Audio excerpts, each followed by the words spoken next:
Let's go through how to get stronger legs for soccer at home with this quick workout that should take you no more than say 15 or 20 minutes with all exercises that you can do without any weights, or you can add some weights if you have them around the house or anything that's even weighted to make these a little bit tougher. So let's begin with 50 body weight squats. First, for this video on how to get stronger legs for soccer at home, we are starting with 50 repetitions of squats.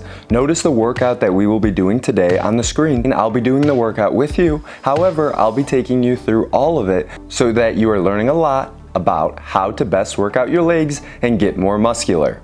To make any moves harder, consider grabbing weights if you have them, or something in your room that will add some weight like a book to give you more strength in your legs if this workout is starting to seem too easy. If you do not have weights or something to grab, jump after each squat. This will make for a nice cardio workout too. Another good way to add weight is to take your school bag and add some books into it and put it on. This is the equivalent of having a weighted vest without having to pay for one. Also, stick around to the end of the video where I tell you what exercise a lot of people do at home, but it may actually be making it harder for you to succeed on the field.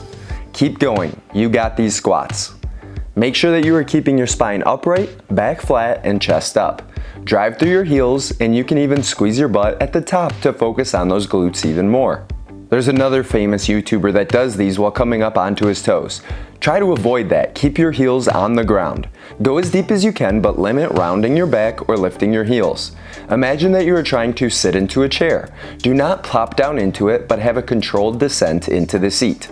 Squats are considered the king of all leg exercises and are a great body weight move to do that requires no equipment at all. Do not be bouncy, as it may hurt your joints when doing these 50 squats. It should be a pace of about 2 seconds down and 2 seconds up. Anything slower and it won't translate to explosiveness on the field. Anything faster and it will eventually hurt your knees. Notice how my toes and knees are pointing straight forward and are about at shoulder width. Make sure to maintain control as best you can and take breaks as needed. But remember that the muscle pain creates muscle growth and better performances on the field. Next up, Bulgarian squats, which are also known as split squats. You can do these off your couch or off of a chair. Essentially, it is a lunge with your back leg up on something. So let's begin our 30 reps. I'm starting with my left leg forward, but you can start with either leg because we will be doing both. Make sure you keep your front leg's knee over your ankle and not over your toes. Make sure to push your body up from your hamstring, the muscle on the back of your leg, from your quad, the muscle on the front of your leg, and from your glute, also known as your butt. Make sure to keep your body upright and not drooping over your leg. Also, make sure that your couch or chair is sturdy to avoid any injury.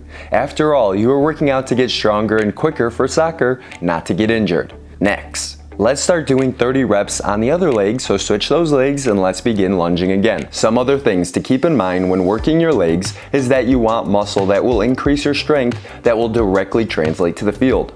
Building muscle will add some weight to your body, so the muscle that you build must be usable on the field. Otherwise, adding weight to your body will make it harder to run and will make you a slower player if not done correctly. There is a good reason most soccer players don't look like bodybuilders, because bodybuilders want the biggest muscles they can get, whereas soccer players want explosive and strong muscles, but not necessarily big ones, because it may slow them down in their 90-minute matches. Remember, you should train for what you want. If it is to get better at soccer, then make sure your workouts reflect it. That means emphasizing moves for your legs and core, but still sprinkle in some upper body moves as well. Sumo squats. Next up, we have 50 sumo squats. So get those feet pointed outward and let's begin. These are similar to regular squats, but instead of our knees facing forward, our knees are pointing to the sides. Try to get your butt as low as possible at the bottom of each sumo squat. Also, you do not want your knees over your toes when doing this. So if they are as you do your sumo squats, then make sure to plant your legs a bit farther apart. I often like to put my hands together as I do these, but make sure that your upper body is staying upright. You do not want to be slouching over with this, because it can lead to back pain in the future. Squeeze your butt at the top to work those glutes even more. This move emphasizes your adductors, the muscles along the inside of your legs, more than regular squats. However, regular squats work your abductors more, which are the muscles along the outside of your legs. Fun fact, sumo squats are named after sumo wrestlers who have a similar stance when they wrestle to be able to lower their center of gravity while still being explosive to push the other wrestler over. Keep going, you got this. Make sure to inhale through your nose and exhale through your mouth as you do all of these exercises. Also, make sure the breath is making your stomach go in and out. Sadly, most people when they breathe with their shoulders going up and down, which can actually cause you to become more stressed. So make sure your stomach is going out when you're breathing in air. Just a few more sumo squats and then we can work to our next move. You are getting better right now and most of your opponents are not. Good job to you. Working out alongside me will surely make your legs stronger for the field and so you can perform better and be harder to push off the ball. Keep going, we're almost there, you got this. It is a piece of cake, a non-GMO organic piece of cake. Next, we're going to be doing 30 lunges using only one leg with your other leg behind you on the ground. So let's begin. Start with the same leg that you started with for those Bulgarian split squats. Therefore, I'm starting with my left leg. And could you give this video a like? These lunges are just like the Bulgarian split squats, but instead of your back leg being up on something, it is just on the ground. The squat that we were doing at the beginning of this video emphasized our quads and glutes while also working those hamstrings a bit.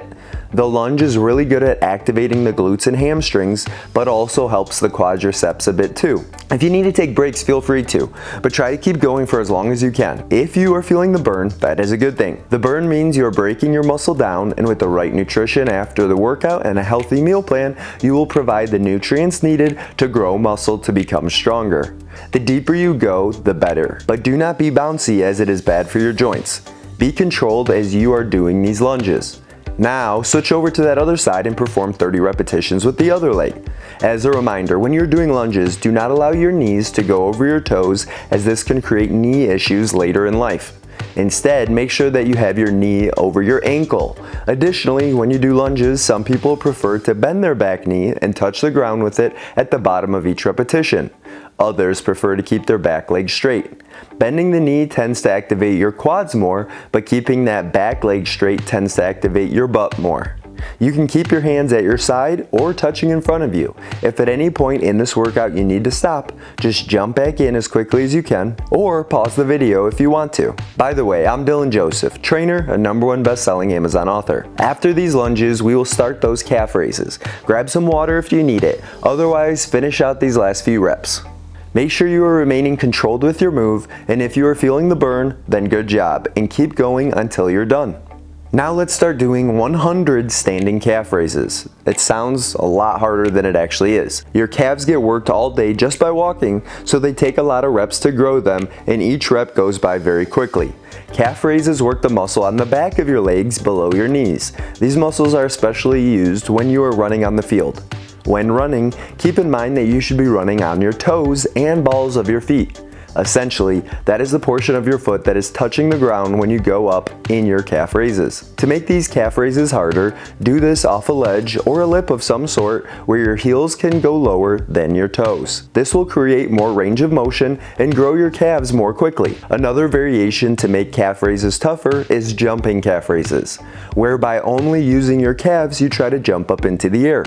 Make sure though that you are not bending at the hips at all to do this because it will engage your thigh muscles and take away much of the work from your calves. Furthermore, you can load up your book bag with books and do these as well. You do not move very far during a calf raise, so the repetitions go by quickly. In fact, you can probably do 100 calf raises more quickly than 50 squats because the range of motion is so small. If you turn your toes outward during calf raises, this works more of the inside of your calves. If you turn your toes inwards during calf raises, it works more of the outside of your calf muscles.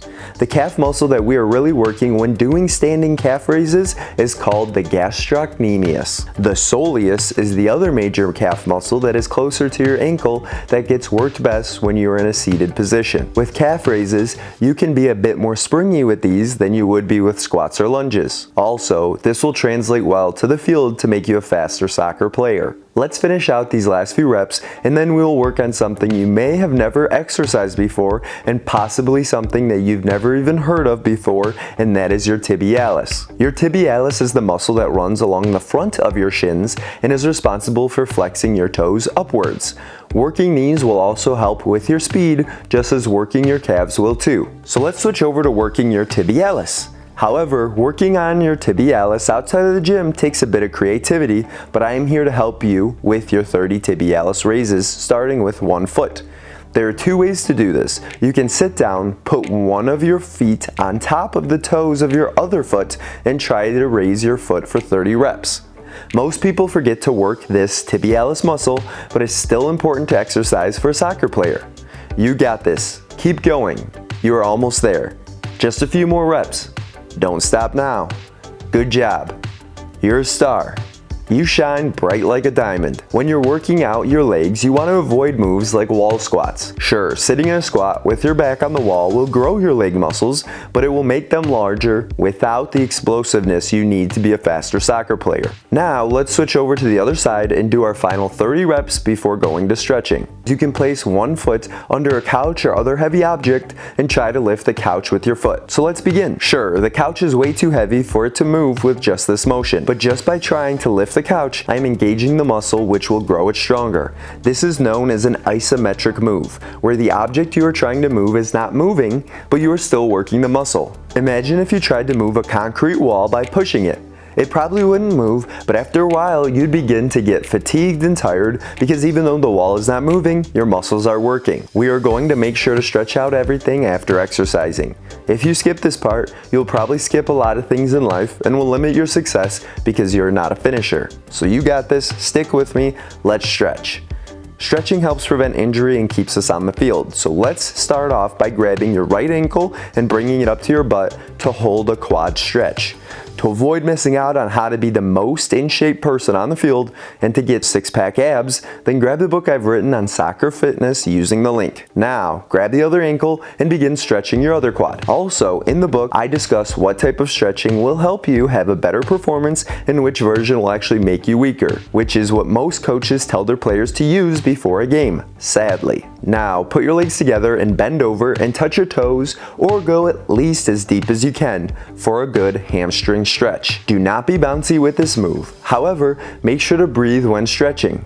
Notice here, after every breath, I'm going a little bit deeper into the stretch. Have a big inhale through your nose, and then as you exhale through your mouth, go a little bit deeper into the stretch and keep repeating this breathing and deeper stretching pattern for every stretch you do. Now, go on the ground and we are going to do the yoga pose known as downward dog so we can stretch our calves. Essentially, we are going to be elongating our calves in order to stretch them. You can switch back and forth between legs, but I prefer doing both at once.